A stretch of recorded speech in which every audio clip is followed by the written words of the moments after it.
동쪽숲 쉼터입니다. 강릉 하슬라디오 청취자 여러분 안녕하세요. 동쪽숲이에요. 봄의 첫 달인 3월이에요. 그런데 봄을 시샘한 듯한 추위가 만만치 않았죠.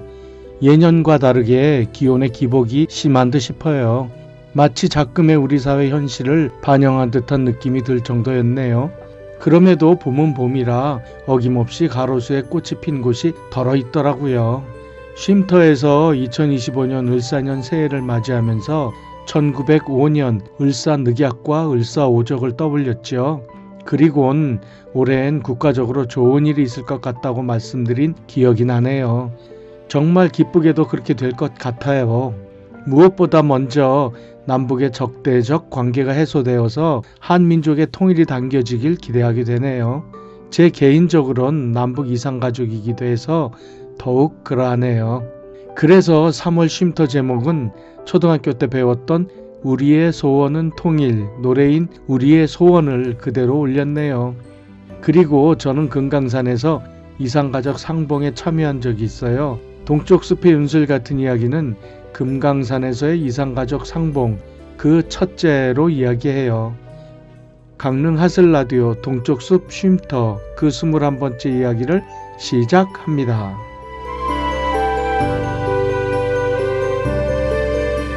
왜 갑자기 우리의 소원은 통일을 이야기하느냐? 우리나라의 국운이 상승하면서 세계로 뻗어나가게 되면 가장 먼저 맞닥뜨리게 될 것이 바로 남북관계 개선이고 결국 통일을 마주하게 될 것이기 때문이에요. 과연 그렇게 빨리 통일이 다가올까? 라는 의문이 드는 것도 사실이죠. 통일이라는 것이 우리만 원한다고 되는 것이 아니라는 것을 지난번 북한과 미국과의 접촉을 보면서 확인한 바 있죠. 그런데 말이죠. 우리가 삶을 이어오면서 때론 왠지 일이 잘 안 풀릴 때도 있지만 반대로 일이 일사천리로 풀릴 때도 있잖아요. 실제로 우리를 둘러싸고 있는 미국, 중국, 러시아, 일본을 살펴보면 모두가 남북 통일을 반대하는지에 대한 명확한 증거는 없지만 대부분 여러 이유로 반대한다고 알려졌죠. 그런데 이들 나라를 차근차근 살펴보면 다들 제 코가 석잔화된 상태 같아요. 지금 모두 제 앞가림하기에도 벅차 보여요. 이런 상황을 모아보면 그 어렵다는 통일이 손바닥 뒤집기와 같이 아주 쉬운 여반정일 수도 있겠다 싶네요. 물론 단지 희망사항일 수도 있지만 미리 대비해서 손해볼 것 없잖아요. 소위 때가 되면 그에 따라 운도 따르는 듯 싶더라고요. 결국 제가 말씀드리고 싶은 것은 바로 그때가 되었다네요. 우리 가족은 이산가족이에요. 돌아가신 아버님의 고향이 이북이거든요. 어머님은 남쪽이고요. 아버지의 직계로는 여동생, 그러니까 제겐 고모님이시죠. 단 2분만 남쪽으로 내려오셨거든요. 그래서 이와 관련된 이야기를 풀어볼까 하네요. 윤슬 같은 이야기에선 이북에 계신 작은아버지를 뵌 이산가족 상봉에 대한 이야기를 해요. 우선 어렸을 때 기억을 되돌려보면 명절 때면 라디오, 텔레비전 할 것 없이 귀성과 귀경에 대한 이야기로 도배되잖아요. 그런데 우린 갈 시골이 없었어요. 더욱이 한 분 계신 고모님 가족도 가까운 데 사셔서 더 했네요. 그래서 늘 집에만 머물면서 매스컴을 통한 명절을 느껴보는 것이 일상이었어요. 그럼 마냥 집에만 있었냐? 그건 아니고요.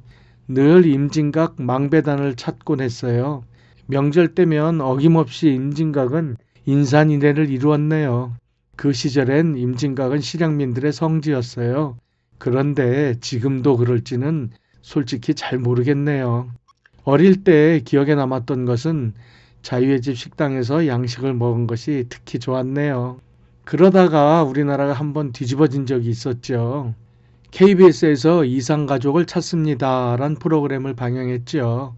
이 방송은 대한민국 내에서 흩어진 이산가족들을 위해 1983년 6월 30일부터 1983년 11월 14일까지 138일간 총 453시간 45분 동안 KBS 1TV에서 방영된 특별 생방송이었어요. 이 기간 동안 KBS 앞마당에 신상이 적힌 글판을 붙여서 서로에게 알리고 찾고 했지요.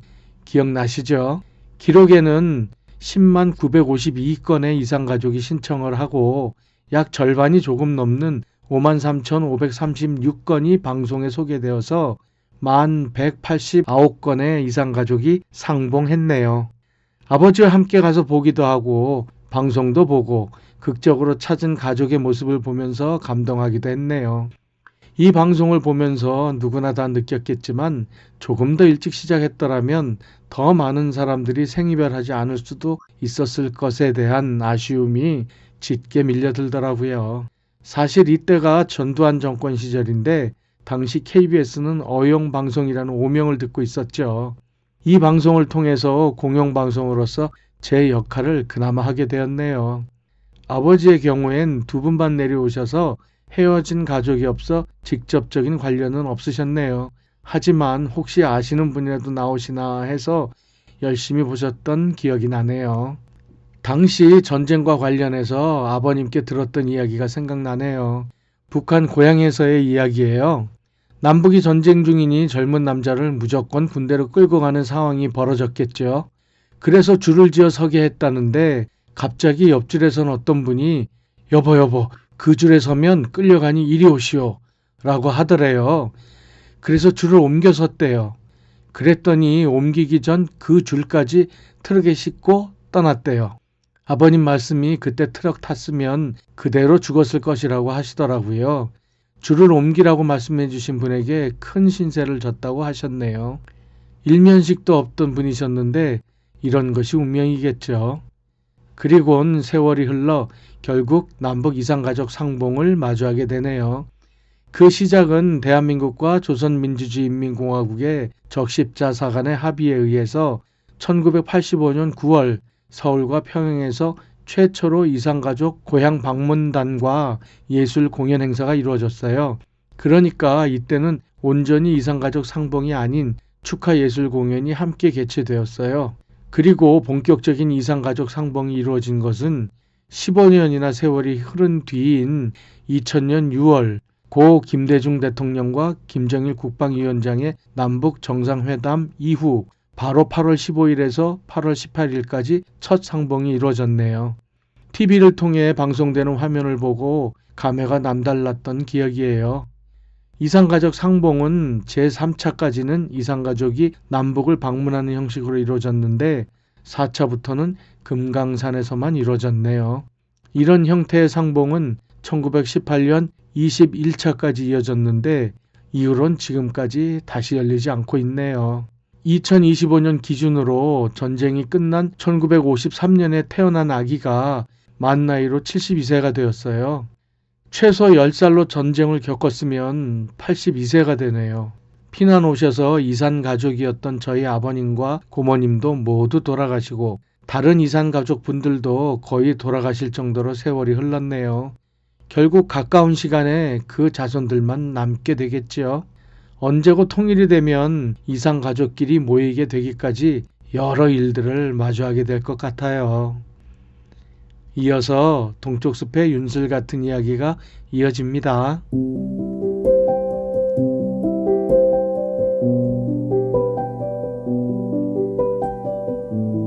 동쪽 숲의 윤슬 같은 이야기. 금강산에서의 이산가족 상봉 그 첫째.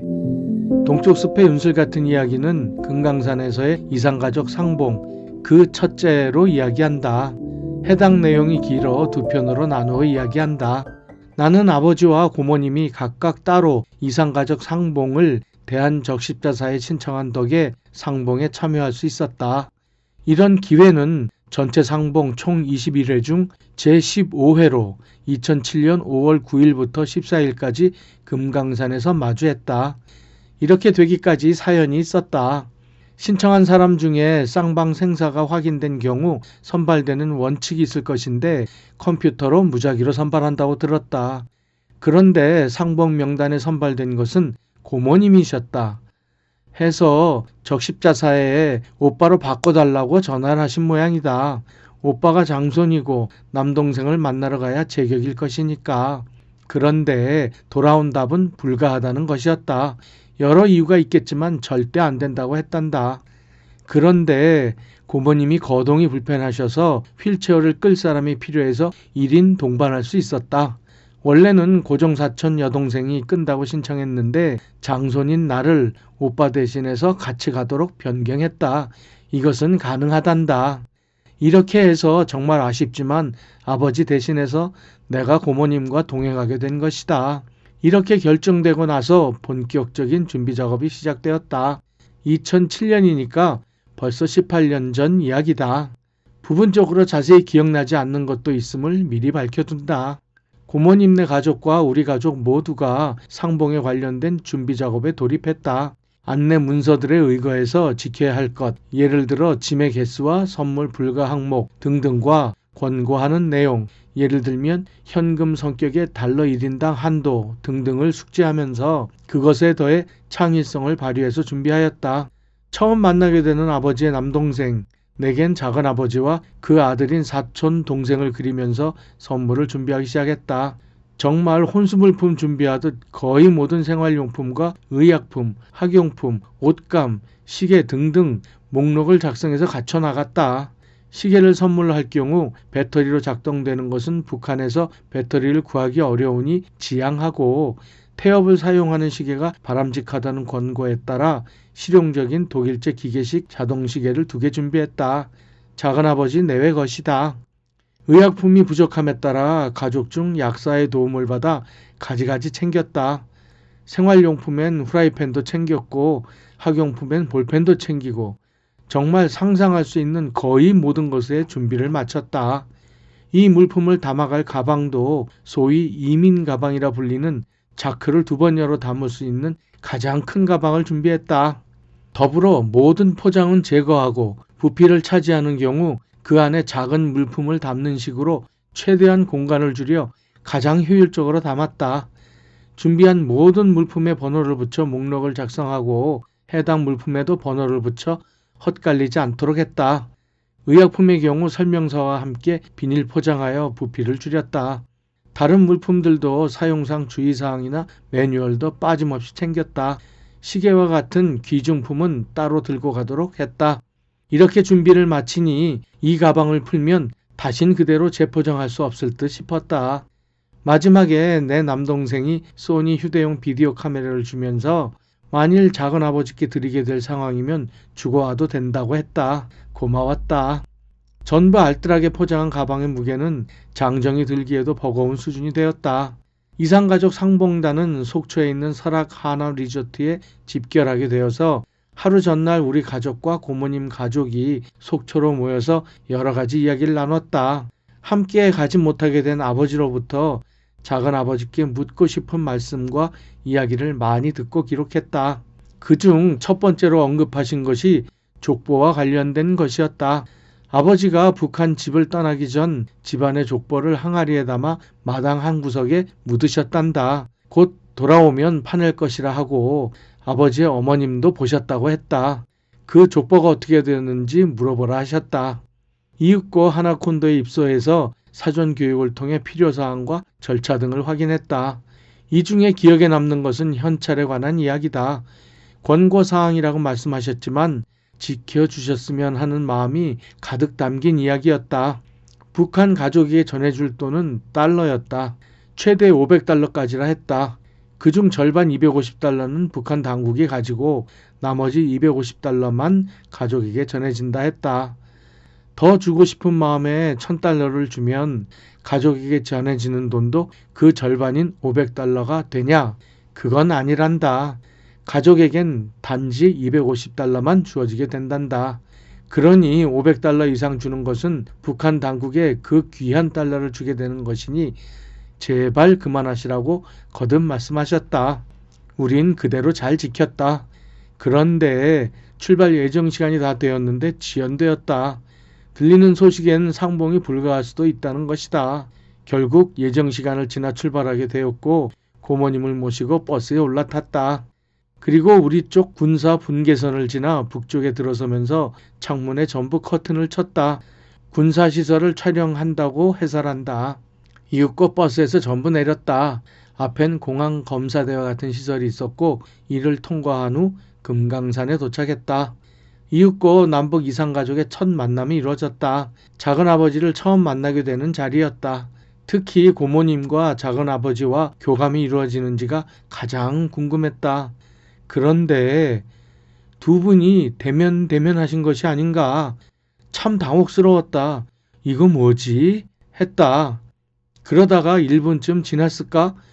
두 분이 거의 동시에 아, 보인다 하면서 오빠 하고 아무개야 하고 서로 부둥켜 안았다. 수십 년 떨어져 지낸 시간 때문에 서로 많이 변했기에 알아보는데 시간이 걸린 것이었다. 세월이 참 야속했다. 그리고 내 아버지의 최대 관심사인 족보에 대해 여쭤봤다. 작은아버지의 대답은 족보에 대해 전혀 모르고 있었다. 그리고 이어진 대답에서 북한에서는 집안의 족보 같은 것은 이미 모두 사라졌겠구나란 생각이 확고하게 들었다. 도무지 관심이 없었다. 작은아버지만 그런 것이 아니라 북한 사회 전체가 그런 것으로 이해되었다. 사회주의에서는 족보 따윈 아예 의미가 없는 듯 싶었다. 나중에 자료를 검색해 본 결과 1960년대 말에 종파 숙청을 이유로 개인 가정에 소장한 족보책을 노동당에 바칠 것을 강요했고 1970년대에 들어서면서 가족주의, 지방주의 등이 종파의 온상으로 강조되어 본관이 사라지기 시작했단다. 더욱이 북한은 이름을 지을 때 한자를 변기하지 않아 돌림자도 없어졌단다. 결국 아버님이 가장 먼저 물어보라 하신 족보는 그대로 사라지고 말았다. 그리고 모든 가족들이 모인 상봉장에서 느낀 것은 북한의 상봉자 중 오직 3명만이 우리와 비슷한 조금은 넉넉한 몸집을 가지고 있었다. 우리 작은아버지를 포함한 다른 모든 이들은 모두 애처롭도록 말랐다. 그리고 키도 몹시 작았다. 그럼 어떻게 3명만 우리와 비슷했는지 알 수 있었을까? 바로 우리 이웃에 앉아 있었기 때문이다. 서로 소개하는 이야기를 다 들을 수 있었다. 그중 한 명은 김일성대학교 의과대학 교수였고 다른 한 명은 훈장을 주렁주렁 달린 군복을 입고 나왔다. 다른 한 명은 기억이 나지 않는다. 이 3사람만 우리와 같은 체격을 가지고 있었다. 그럼 작은아버지 직업은 무엇이었을까? 이와 관련해서 아버지께 들은 이야기가 있었다. 남쪽으로 내려오실 때 동생은 어떻게 할지 물어보려고 김일성대학 물리학과에 재학 중인 작은아버지에게 갔는데 자신은 그냥 남겠다고 했단다. 해서 당시 똑똑했던 동생을 생각하면 아마도 북한 핵개발에 관련되지 않았을까 생각하셨단다. 작은아버지 직업은 선생님이셨고 우리로 이야기하면 장학사도 하셨는지 여행증명서와 임명장도 보여주셨다. 이렇게 표창이나 여행허가증, 자격증 등등 자신의 업적과 관련된 것들을 모두 앨범처럼 만들어 오셨다. 그러니 교육계에서 한자리 하신 듯 했다. 북한은 타도로 이동하려면 여행증명서가 있어야 하기에 이것도 큰 권한에 속한 듯 싶었다. 김일성대학 의과대학 교수라는 분은 전국을 다닐 수 있는 여행증이 있음을 자랑스럽게 이야기했고 작은아버지는 자세히 살펴보진 못했지만 전국은 아니었다. 금강산에서의 이산가족 상봉 그 첫째를 마무리하고 다음에 계속한다.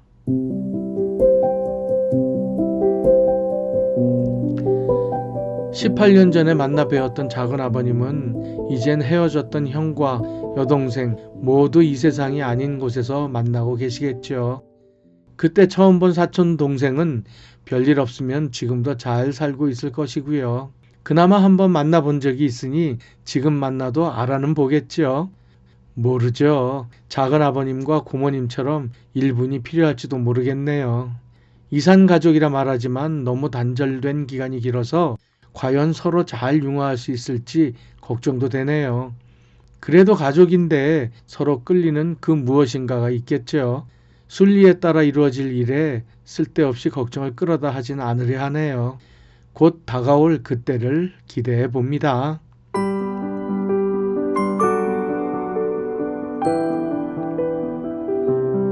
오늘은 이산가족 상봉이라는 거의 잊혀진 이야기를 가지고 남북관계 개선을 그려봤네요. 작금에 그야말로 말도 되지 않는 상황을 마주하면서 지록위마라는 사자성어가 떠오르네요. 사슴을 가리켜 말이라고 하다란 뜻이에요. 중국 진나라 간신 조고가 어린 황제인 호의 앞에서 사슴을 가리켜 말이라 말하고 말이 아니라 사슴이라고 바른 말을 하는 신하들을 모두 숙청해서 자신의 권력이 황제보다 더 큼을 확인했다는 내용이에요. 대표적으로 바이든이라 말한 것을 날리면이라고 우긴 것이 이것을 생각나게 하네요. 제 기억에 욕설인 줄 알면서도 웃음을 참느라 애썼던 기억이 있어요. 어느 분이 눈깔과 귀때기는 액세서리로 달고 다니냐? 대가리는 장식용으로 달고 다니냐? 란 욕이었네요. 과거의 황제는 지금의 국민이죠. 멀쩡히 보고 들은 것을 가지고 장난질을 하고 국민을 사람이 아닌 동물 취급하는 것 같아서 몹시 언짢네요. 지금 돌아가는 상황이 판이 완전히 뒤집어지려는 듯 싶어요. 그리 오래 걸리지는 않겠네요. 청취자 여러분 모두 건강하세요. 지금까지 강릉 하슬 라디오 동쪽숲 쉼터였습니다. 감사합니다.